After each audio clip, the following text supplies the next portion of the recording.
Hello besties, ఇది మా ఇంటికాడ నుంచి అమ్మాళ్ళ ఇంటికి వెళ్తున్నాం అనమాట. ఇక్కడ మనం చూస్తుంది రాజమండ్రి బ్రిడ్జ్ అండి. రాజమండ్రి బ్రిడ్జ్ అంటే నాకు ఒక చిన్న జ్ఞాపకం, ఒక చిన్న గుర్తు అయితే ఉంటుంది. ఇక్కడ ట్రైన్ వెళ్తుంది కదా అని ఆపారు. అప్పుడు చూసేటప్పుడు నాకు గుర్తొచ్చింది అనమాట. మా పెళ్ళైన తర్వాత అన్నవరం వెళ్ళి వచ్చేసేటప్పుడు ఇలాగే వెళ్ళాలన్నమాట మా అత్తయ్య వాళ్ళ ఇంటికి. సో ఇంకా పెళ్ళైన వెంటనే వెళ్ళిపోతాం కదా అన్నవరం. బట్టలు అవి తీసుకెళ్ళలేదు, నా లగేజ్ అంతా కూడా అమ్మ ఇక్కడికే తీసుకొచ్చింది అనమాట.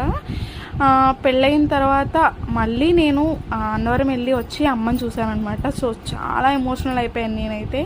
అది నాకు చాలా బాగా గుర్తుంటుంది అక్కడికి వెళ్ళినప్పుడల్లా. తర్వాత ఇక్కడ బాలాజీపేటలో టిఫిన్ చేస్తున్నాం అనమాట, రోడ్ సైడ్. చాలా బాగుంది టిఫిన్ అయితే. ఫస్ట్ అయితే ఇడ్లీ తీసుకున్నాం, తర్వాత వేడివేడిగా పూరి వేస్తున్నారు. సో రండి నేను కొనండి అన్నది. సో అందుకని పూరి కూడా తీసుకుని ఒక ప్లేట్ మేము ముగ్గురం తినేసామన్నమాట.